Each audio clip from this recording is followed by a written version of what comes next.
warm welcome to the World Today. I'm Joke Rogers. Here's what's coming up within the hour. U.S. President Donald Trump signals that the U.S. and U.K. could reach a trade deal without tariffs after meeting Prime Minister Keir Starmer. Ukrainian President Volodymyr Zelensky is also in Washington to meet Mr. Trump for talks about ending the war with Russia. Plus, Israel publishes its first official account of the October Hamas attack, blames the military for failing to protect civilians.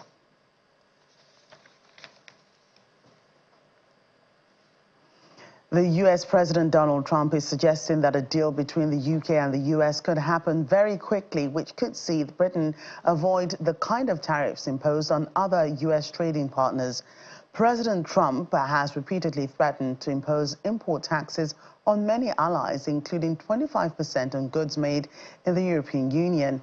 He also ordered a 25% tax on all steel and aluminium entering the U.S., which could affect the United Kingdom. To prevent tariffs against Britain, UK Prime Minister Keir Starmer called their joint trade relationship fair, balanced and reciprocal during his visit to the White House on Thursday. Mr. Starmer had a number of tricky topics to raise with the U.S. leader, from trade to U.S. security guarantees for Ukraine. At the beginning of their news conference, he called his counterpart a very tough negotiator.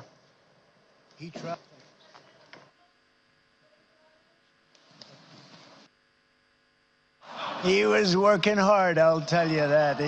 He earned whatever the hell they pay him over there. But he tried. I think there's a very good chance that in the case of these two great friendly countries, I think we could very well end up with a real trade deal where the tariffs wouldn't be necessary. We'll see. But he earned whatever they pay him. He earned today. He was working hard at lunch. And I'm very receptive to it. I think in all fairness, in all seriousness, I think we have a very good chance at arriving at a very good deal. J.D. and Scott and Howard, all the people are working on it, and I think we have a good chance at arriving at a deal that could be terrific.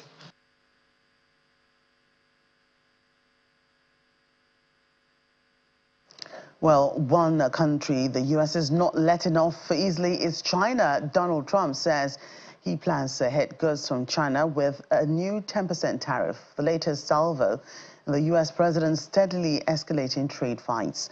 Imports from China already face taxes at the border of at least 10% after a Trump tariff order that went into effect earlier this month.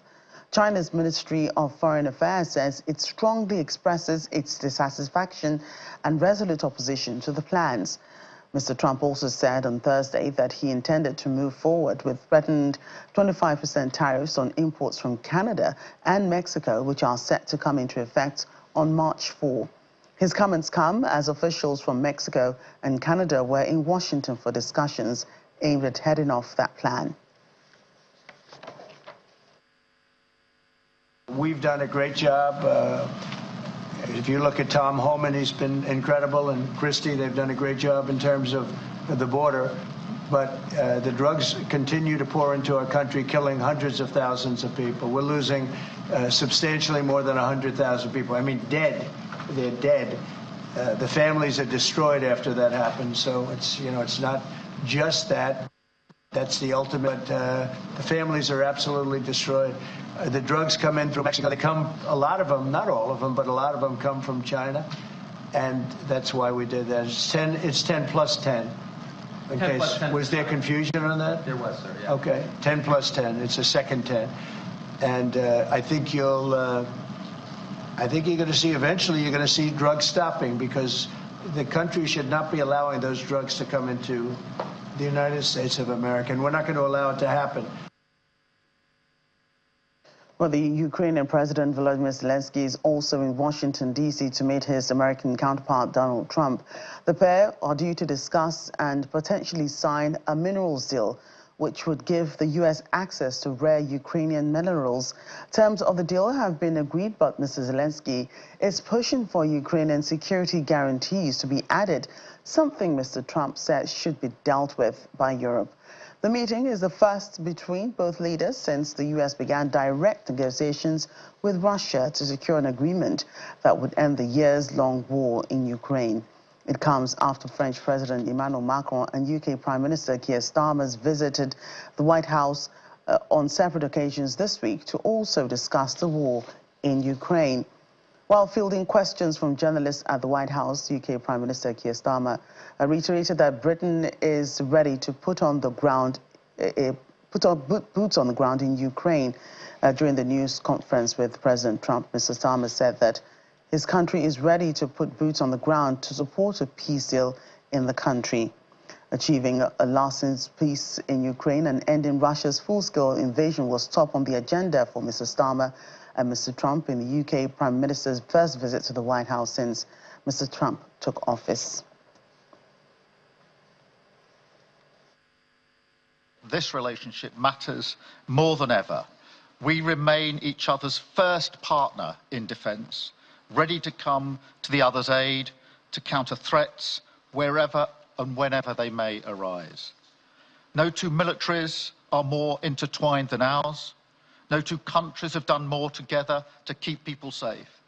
And in a few weeks, we mark VE Day, the 80th anniversary of victory in Europe. Britain and America fought side by side to make that happen. One of the greatest moments in our history.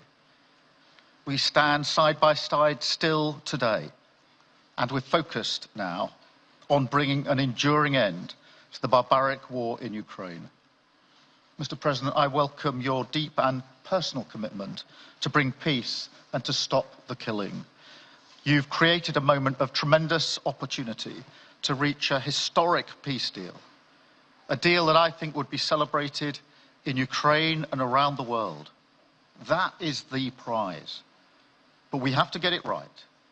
There's a famous slogan in the United Kingdom from after the Second World War. That is that we have to win the peace. And that's what we must do now. Because it can't be peace that rewards the aggressor or that gives encouragement to regimes like Iran. We agree history must be on the side of the peacemaker, not the invader. So the stakes, they couldn't be higher. And we're determined to work together to deliver a good deal. We've discussed a plan today to reach a peace that is tough and fair, that Ukraine will help shape, that's backed by strength, to stop Putin coming back for more.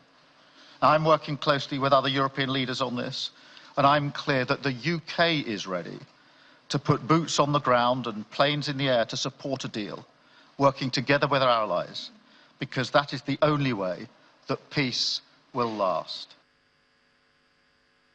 Well, last week, President Trump made headlines by calling Ukrainian President Volodymyr Zelensky a dictator in a social media post, echoing Russian claims about Kyiv's cancelled elections.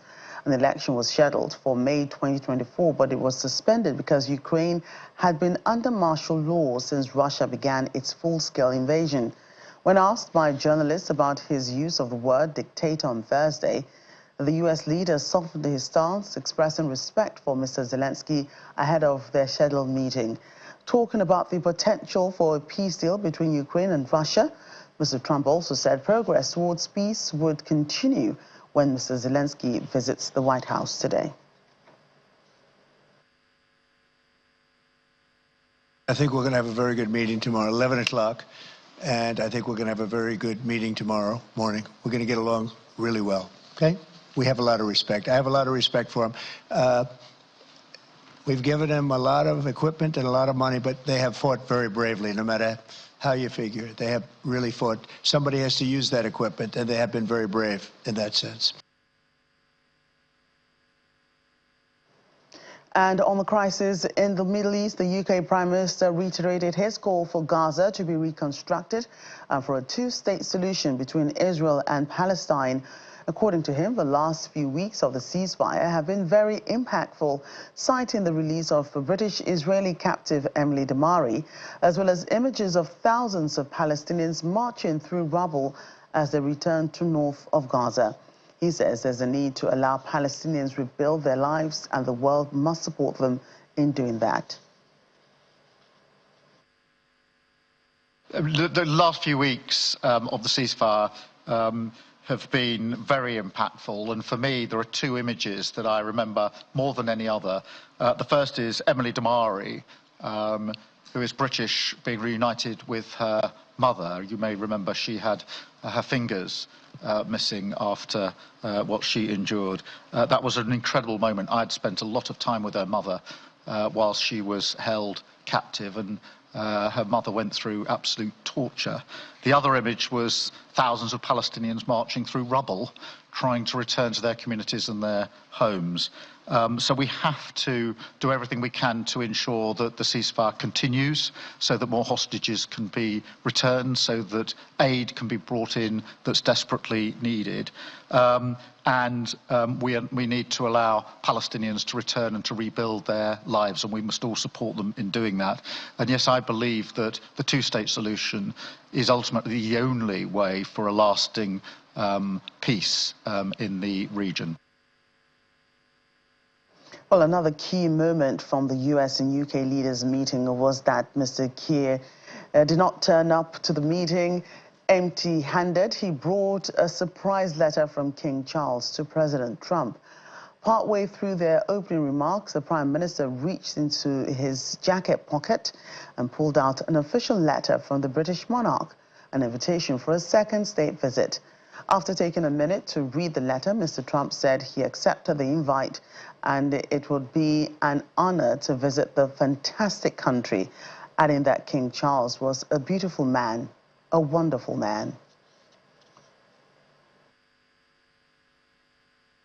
So this is a letter from His Majesty the King.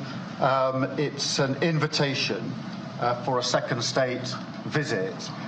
This is really special. This has never happened before. This is unprecedented.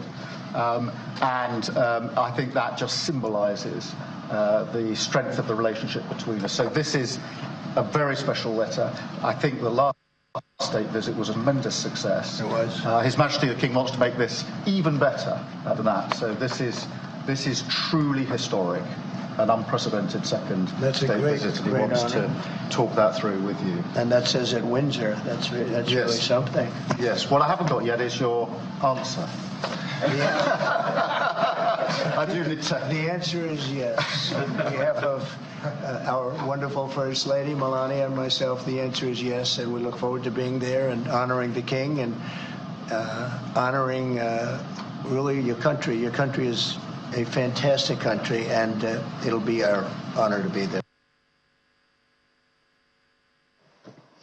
Let's unpack all this. Joining us now is the political analyst Nathaniel Guni. He joins us from London.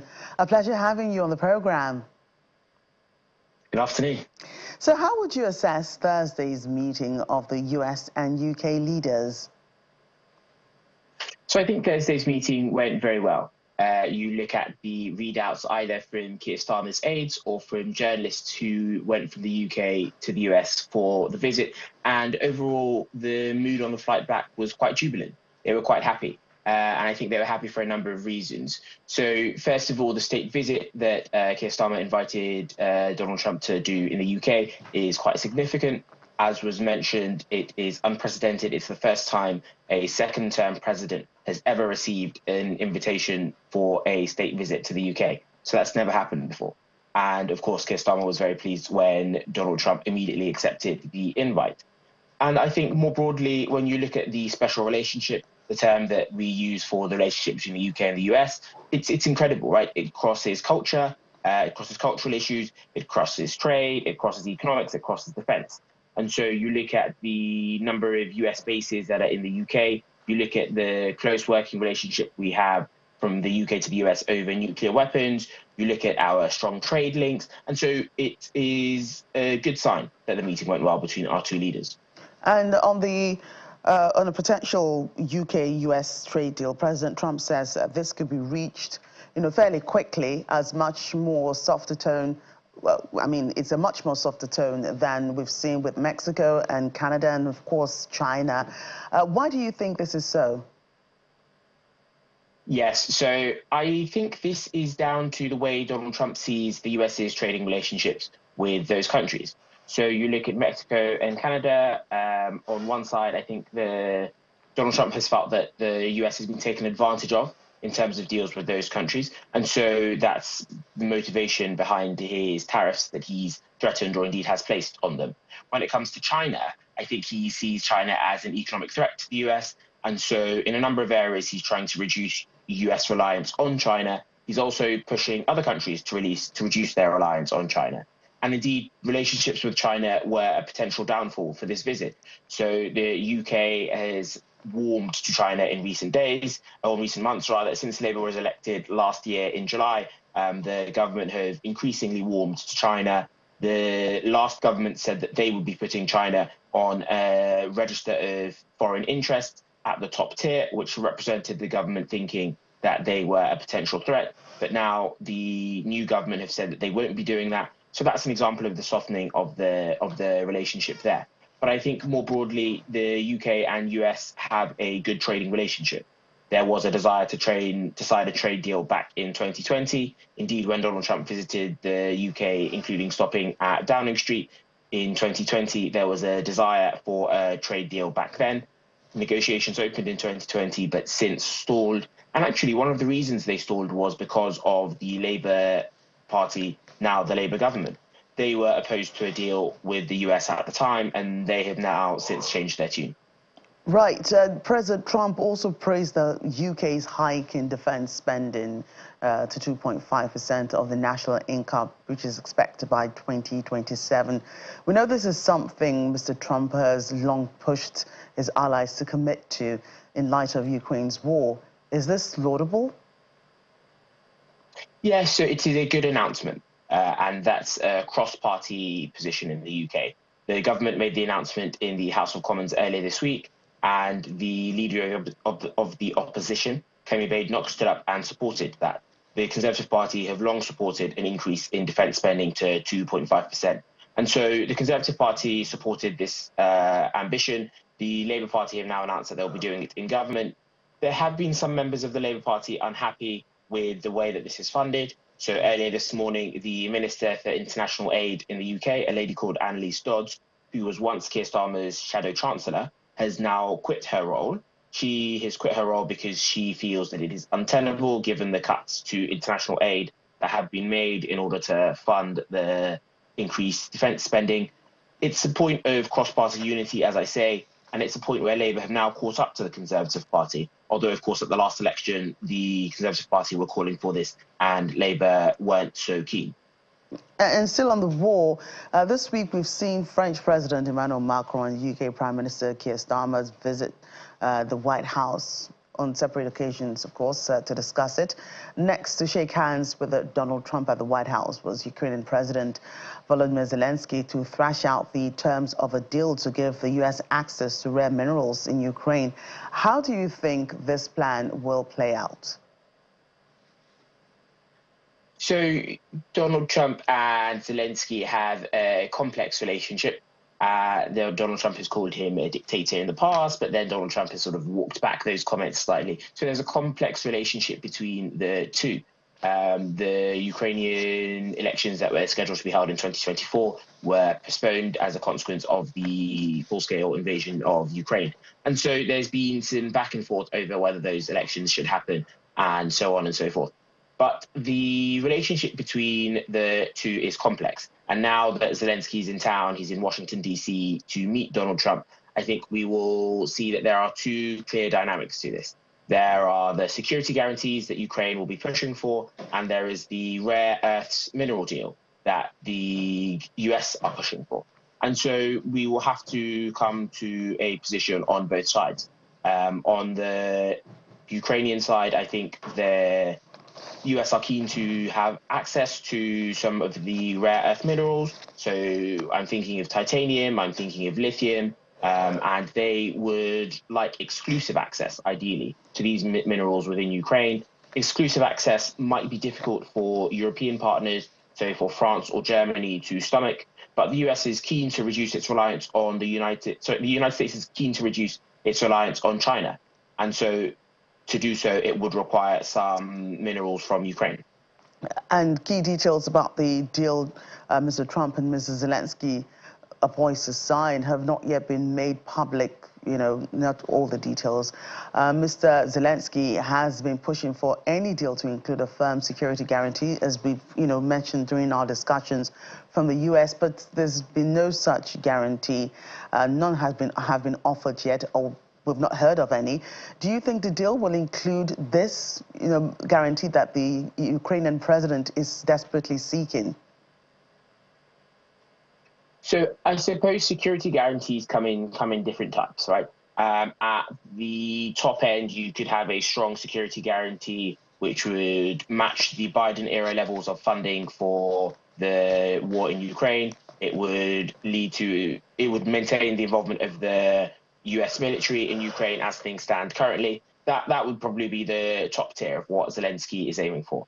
I think what he's more likely to get sits in the middle band, in the moderate, in the sort of middle position between the United States and Ukraine, but it involves some limited security guarantees. It involves less cash for Ukraine than before. It involves less involvement on the side of American troops, but it still involves the Americans in the war in Ukraine and maintains their support. I think what Donald Trump will be looking for in order to secure that will be a promise from Ukraine that they will take part in the peace talks. That's been quite important to the United States. Commitment from Ukraine to seeing the end of the war. And on the US side, they will be looking for, of course, as we discussed, access to those rare minerals.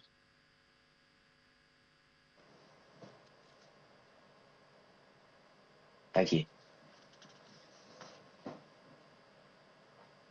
And still to come on the program.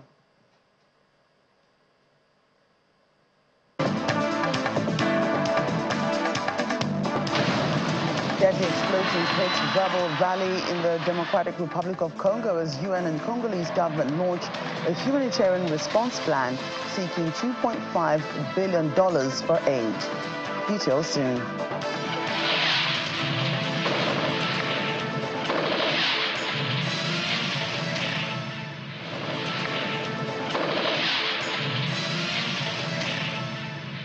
Welcome back to the program. Israel's military has published its first official account of the mistakes that led to its failures during the October 7, 2023 Hamas attack, which triggered the Gaza war. The report concludes that the Israeli Defense Forces failed in its mission to protect Israeli civilians. The 19-page report contains much that it's already known about what led to the catastrophic loss of about 1,200 lives when approximately 5,000 gunmen from Hamas and other Palestinian groups stormed into Israel, also taking 251 hostages in the process. There are no dramatic revelations, but the military's conclusions show it's misjudged Hamas' intentions and underestimated its capabilities laid out in black and white. The report also says the military regarded Gaza as a secondary security threat, with priority given to Iran and Hezbollah.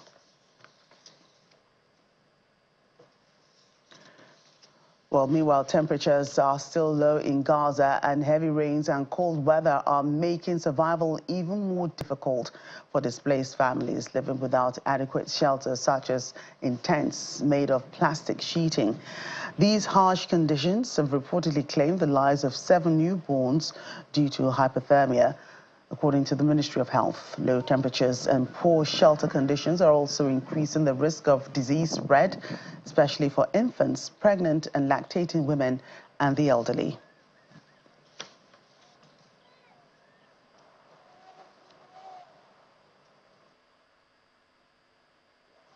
Russia's first deputy permanent representative to the United Nations, Dmitry Polyansky, says there has been a positive development in the U.S. administration's stance on the Ukraine conflict, which he attributes to their reassessment of the conditions on the ground. Mr. Polyansky's comments came shortly before a major meeting between top Russian and U.S. diplomats in Istanbul. He also contrasted the recent American perspective, which he labeled realistic, with the more militarist militarized approach of European nations. The diplomat further noted that a resolution proposed by the U.S. in the UN Security Council and backed by both countries, calling for immediate peace and containing neutral wordings, demonstrated the seriousness of Mr. Trump's intentions and paved the way for more negotiations. I think we owe this to common sense, because I think now more and more people realize the true colors of the Zelensky regime and the true colors of Ukraine that was created under him. And they also see the real options on how to end Ukrainian conflict. So we were very persistent in promoting these things during last years. And I think that now it fell to receptive ear of people in Washington, and this is really a positive development. So now there is a clash of two mindsets, one militaristic European and one realistic, let's put it this way, in Washington. As far as Security Council is concerned and the resolution that was tabled by the US and adopted with the support of Russia, China and the others, this is very important because this really sets the framework for our future deliberations and the work on this issue in the Security Council and in the UN. The GA voting was, of course, also very dramatic because the United States presented alternative draft of resolution. United States voted against the Ukrainian draft resolution, which clearly sees that, shows that their vision, their approaches to the conflict have drastically changed during a couple of last weeks, maybe, or even less. That I have very serious doubts that Ukrainians, Ukrainian citizens, will be duly asked about their opinion on this possible deal, because first of all, Zelensky has lost legitimacy last May, and he is against holding any elections. And we all recall that he was elected in 2019 on the promises to bring peace to the East, to protect Russian language, to have good relations with Russia, to implement Minsk agreements. And then he made this U-turn, and nobody voted for this in Ukraine during these elections. So I'm afraid that people of Ukraine will not be asked, and their will be trampled, and the constitution will be trampled by Zelensky. Meanwhile, Russian President Vladimir Putin has met with the Secretary of the Workers' Party of Korea Central Committee, Ri Hee-young. The representatives of the Democratic People's Republic of Korea's ruling party arrived in Russia on Monday to discuss relations between the two nations as part of the strategic partnership agenda. Earlier, Ri Hee-young met with the United Russia Party chief Dmitry Medvedev.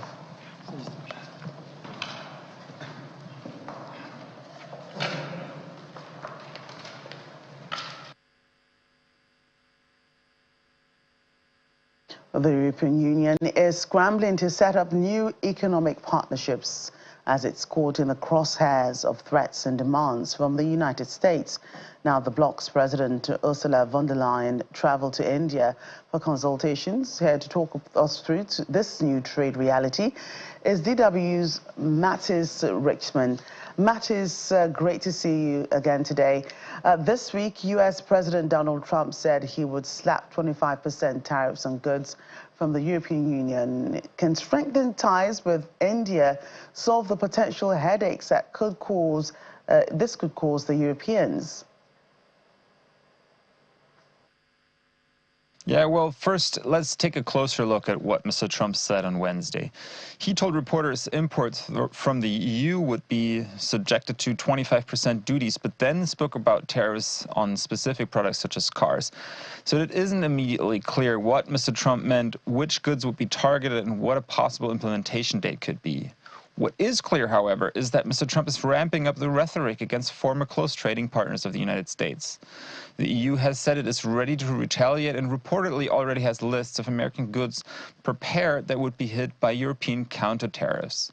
Which brings us then to Ms. von der Leyen's visit to India. The European Union is India's largest trading partner already, and deepening those ties could certainly be a push to the bloc's ailing economies. And what does that new geopolitical situation mean for European companies? companies here have felt a series of geopolitical shocks. Russia's full-scale invasion of Ukraine brought energy dependence on Russia to the forefront. Many chemical companies here in Germany, for example, are struggling with more expensive gas prices. Then there is trade dependence with China. Last year, the EU slapped tariffs on Chinese electric vehicles in an attempt to safeguard European auto industries that struggle to remain competitive with Chinese-built battery-powered cars. And that trade escalation sits within a more general political push to ask European companies to leave their China business. But companies here don't seem to comply with that ask very much, which leads back to Ms. von der Leyen's visit to India. The subcontinent's economy is growing massively and would be a large market for European goods to diversify away where European companies can sell, but also where European companies can source materials from. Now, let's turn back to the Indian-EU relations. What came out of those meetings in New Delhi? So as a signal to how important these consultations are to the Europeans, the EU president traveled with a very large entourage. An EU-India trade agreement has been in the pipeline for 18 years, and at a press conference on Friday, both India's Prime Minister Modi and the EU's von der Leyen said they are pushing to finalize such an agreement this year. Cooperation on cybersecurity and defense were also discussed. Besides, the EU is already pushing together with India the idea of a new trade corridor between the two economies to challenge China's dominance. So there are many things to talk about if both countries want to deepen their ties. Mattis, thanks again. We're back in the U.S., where Florida's Governor Ron DeSantis says that he was unaware of Andrew and Tristan Tate's return to the United States after the brothers landed in Fort Lauderdale, Florida on Thursday, following the lifting of their travel restrictions by Romanian authorities. During a speech at the Camp Blandin Joint Operations Training Center in Stark, Mr. DeSantis said Florida was not notified and he found out through the media. The brothers arrived to the U.S. amid an ongoing legal battle in Bucharest. They were first arrested in December 2022 for charges related to human trafficking, rape, and forming a criminal gang to sexually exploit women. The American-British dual citizens are also facing a legal battle in the United Kingdom over unpaid tax claims. Both brothers strongly deny all the claims and charges against them. The Tates' return to the U.S. follows reports claiming that President Donald Trump's administration had pressed Romanian authorities to lift travel restrictions on them. A rapidly spreading outbreak of measles in Texas has killed one person. Health officials say the victim was an unvaccinated child who died in a Texas hospital after testing positive for the disease. The death marks the first mortality from measles in the U.S. in nearly a decade. The Texas Department of State Health Services reported on Tuesday that it was aware of 124 cases diagnosed since the outbreak began last month, up from 90% on Friday. Almost all cases, 101, were in patients 17 and younger. Speaking at the first cabinet meeting of U.S. President Donald Trump's current term on Wednesday, Health Secretary Robert Kennedy Jr. claimed that there had been 2 deaths. However, Catherine Wells, the director of the Public Health Department in Lubbock, Texas, where the death occurred, clarified later that there only has been 1. Elsewhere, Mexico has extradited 29 alleged drug cartel members to the United States, including high-profile gang leaders. Those extradited include notorious drug lord Rafael Quintero, who has been wanted by the U.S. for the murder of an American agent 40 years ago. The move, considered to be one of the biggest extraditions in Mexico's history, is seen as a major step in bilateral security relations between the two countries. It comes after U.S. President Donald Trump threatened earlier this year to impose tariffs on imports from Mexico, accusing it of failing to tackle drug trafficking and mass migration. And the U.S. Attorney General has accused federal investigators of withholding thousands of documents related to sex offender Jeffrey Epstein and asked the FBI to release all the information by Friday morning without any omissions. In a public letter, Attorney General Pam Bondi asked FBI Director Kash Patel to also investigate why thousands of documents related to his probe were withheld by the agency. Ms. Bondi released the first phase of newly classified and declassified files on Thursday, but it contained no major new allegations about Epstein nor revelations about his associates. Epstein was arrested in July 2019 on charges of sex trafficking and died by suicide while awaiting trial. Here in Africa, in Kinshasa, the capital of the Democratic Republic of Congo, the UN, its partners and the Congolese government have come together to launch a humanitarian response plan for 2025. Speaking to reporters, UN spokesperson Stefan Dujarric noted that for years, the Democratic Republic of Congo has faced a complex humanitarian crisis driven mainly by conflict, natural disasters and epidemics. The humanitarian coordinator in the country, Bruno Lamarckis, warns that all humanitarian markers are red and it's critical to add aid measures to the crisis dynamic. Last year, humanitarian partners mobilized a record amount of $1.3 billion. This year, they're asking for more. Also in Kinshasa, we, along with our partners and the Congolese government, jointly launched the 2025 Humanitarian Response Plan. The plan seeks $2.5 billion to provide life-saving assistance and protection to more than 11 million men, women, and children, including 7.8 million human beings who are internally displaced within their own country. For years, the DRC has faced a complex humanitarian crisis driven mainly by conflict, natural disasters, and epidemics. As you can imagine, escalating violence in the East in recent months has pushed this crisis to unprecedented levels, severely aggravating humanitarian needs, which were already dire. The humanitarian coordinator in the country, Bruno Lamarckis, said that all warning signals are flashing red. Adapting humanitarian operations to the dynamic crisis in the East, the goal remains to deliver vital aid to the most vulnerable people wherever they are. Last year, humanitarian partners mobilized $1.3 billion, a record amount, and assisted more than 7 million people. We're grateful to donors' generosity and hope this can be sustained. Humanitarian organizations are urgently calling on all those who can help to do everything they can to provide funding, access, and support needed to assist people in need this year in the DRC.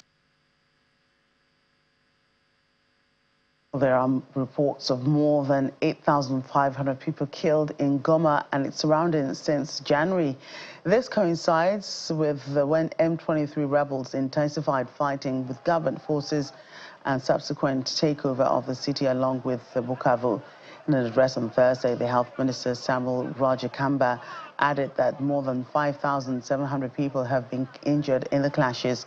Furthermore, Mr. Kamba reveals that the government condemned forced conscription of young people into rebel activities, something that M23 rebels seem to have no scruples about. Earlier in the week, gunfire and explosions erupted in Bukavu, where rebel leaders were holding a rally.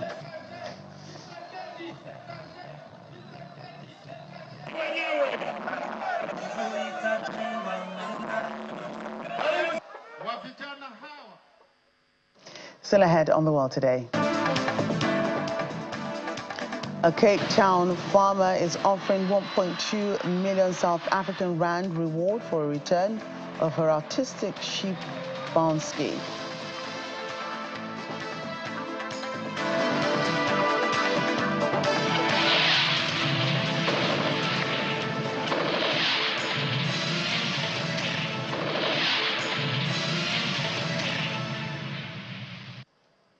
Welcome back to the program.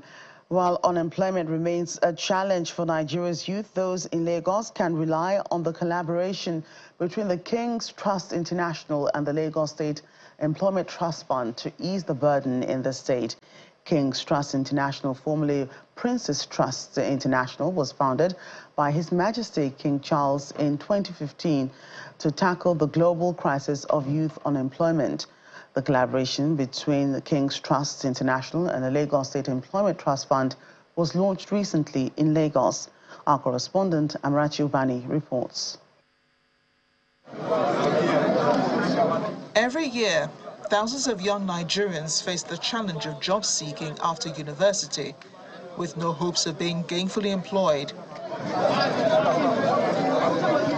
Sometimes they need a push in the right direction, enrolling in internships that eventually lead to permanent employment, now provided through a collaboration between King's Trust International and the Lagos State Employment Trust Fund. We all know, I think, that children coming out of school are not always ready for work, so getting employment skills, employability skills, are really, really critical. It's those soft skills that people like me, frankly, learnt over many years by being in offices, but nowadays we understand them better, and we can actually teach them to people and help those young people be better ready to go into the workplace, be more productive earlier on.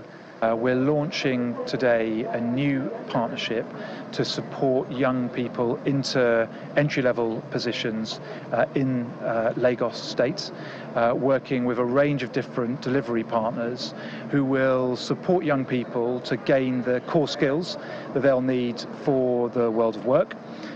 Communication skills, self-confidence, problem solving, managing feelings, and so on. And then also some technical skills that they'll then take into different sectors, whether that's solar installation, catering, retail, hospitality.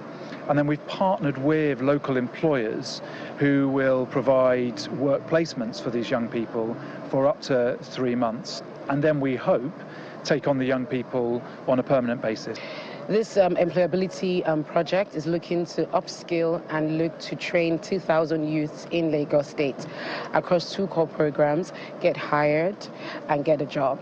And the whole idea is just to make sure that no one in Lagos State is left behind. Provided you are willing to learn, you're willing to upskill, this is an opportunity for you to plug in. And KTI have been kind enough, with the support of our Governor Sanwo-Olu, to ensure this project did come to light.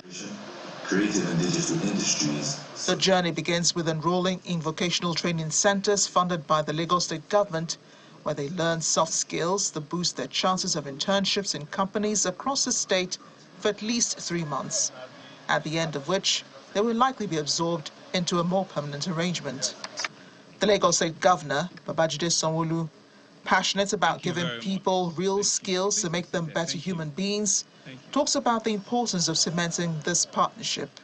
We need to do this with a lot of numbers. You know, if we're just scratching 42,000 that you did last year in terms of aggregate employment, and you're doing 29%, you know, in the creative industry, you're doing 16% or 19% in tourism, we need to be able to double on those numbers. And how for us to do it is to increase the budget that we need to put there, but we also need to look for partners. And partnership helps to both co-fund, both design programs, and both execute those programs. And that's why we're so excited with the King's Trusts, you know, as a winning partner, as people that have also done this in various other jurisdictions, so they can look at us in the face and say that these are the skills we bring forward. These are the knowledge that we bring forward. These are the experiences that we've shared in other places that can help Lagos State Employment Trust Fund and help, you know, all of the young people in Lagos to do it. And so you can see that we're not just here for photo ops, we're here for real big business. Only about 2,000 young people will be beneficiaries of the program for now, and young people are encouraged to take advantage of this innovative opportunity. UN Secretary General Antonio Guterres has sent his warmest wishes as Muslims around the world begin observing the holy month of Ramadan. In a video message, Mr. Guterres said that Ramadan embodies the values of compassion, empathy, and generosity, and it's an opportunity to reconnect with family and community, and a chance to remember those less fortunate. Ramadan is considered one of the holiest months of the year for Muslims, the 9th month of the Muslim year, during which strict fasting is observed from dawn to sunset. I send my warmest wishes as Muslims around the world begin observing the holy months of Ramadan. Ramadan embodies the values of compassion, empathy, and generosity. It is an opportunity to reconnect with family and community a chance to remember those less fortunate, and to all those who will spend this sacred time amid displacement and violence, I wish to express a special message of support. I stand with all those who are suffering, from Gaza and the wider region to Sudan, the Sahel and beyond. And I join those observing Ramadan to call for peace and mutual respect. Every Ramadan, I undertake a solidarity visit and fast with the Muslim community around the globe. These missions remind the world of the true face of Islam. And I always come away even more inspired by the remarkable sense of peace that fills this season. In these holy months, let us all be uplifted by these values and embrace our common humanity to build a more just and peaceful world for all. Ramadan Kareem. Pop star Katy Perry will blast off into space as part of an upcoming all-women flight on Blue Origin's New Shepard rocket. The fireworks singer will be joined by Blue Origin owner Jeff Bezos' fiancée Lauren Sanchez, CBS presenter Gayle King, former NASA rocket scientist Aisha Bowie, and civil rights activist Amanda Nguyen, as well as film producer Carrie-Anne Flynn. Blue Origin said this is the first all-women space flight to take place since the Soviet Union's Valentina Tereshkova's solar mission in 1963. There's no specific date for the launch, but Blue Origin said it will take place this spring. Katy Perry is scheduled to be on her Lifetimes tour from 23rd of April until November 11th, so this trip is expected to take place before that time. A farm sanctuary in Cape Town, South Africa is offering 1.2 million rand, that's about $65,000, as a reward in getting information on a missing sheep. Yes, the animal. Why, you may ask? Well, Bansky is no ordinary ruminant. The animal is the first of its kind to paint like a professional artist. Sheep Bansky was reported to be missing after he failed to arrive at his art studio to work on a tourist's commission painting. Here's the report.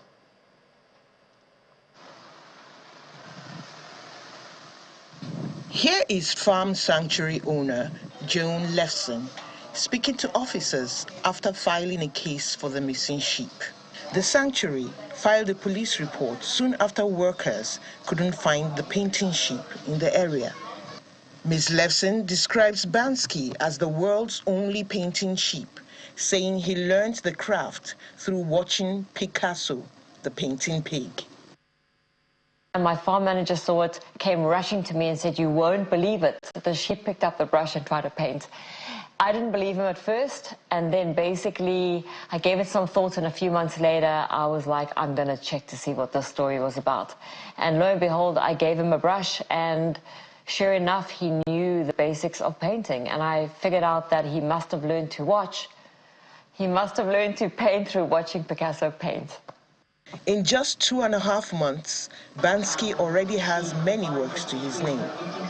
Banksy's completed approximately 40 to 45 artworks. His public art career only launched 2.5 months ago, and he sold approximately, I'm guessing, 17 to 20 artworks already all over the world, from California to New Zealand.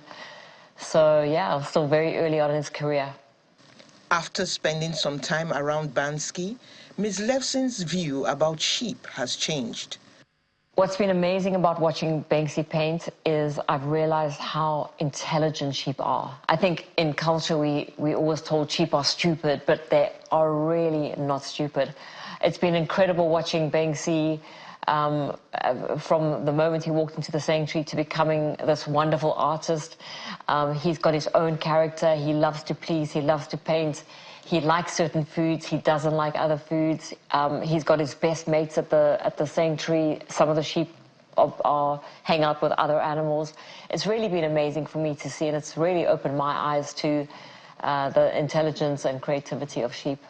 Initial reports showed that there were no signs of a break-in at the sanctuary, as police suspect the animal must have wandered off the area. The same sanctuary houses the famous painting pig named Picasso, whose artworks have raised over 18 million rand for animal welfare.